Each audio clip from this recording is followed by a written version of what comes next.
తెలంగాణ గుండెక హైదరాబాదు పట్నం దూపా దూపా అని నోట్ల పదనారిపోయేదాకా మొత్తుకుంటుందట.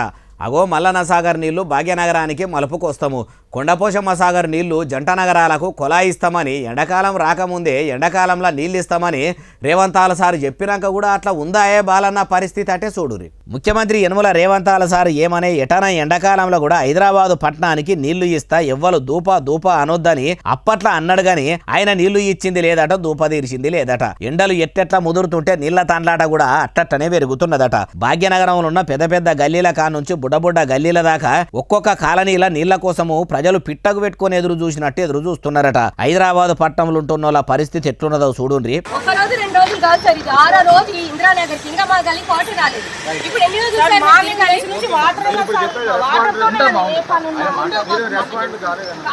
ఇందిరానగర్ల వారం దినాల సంధి నీళ్లు రాక మస్తా వస్తున్నదట.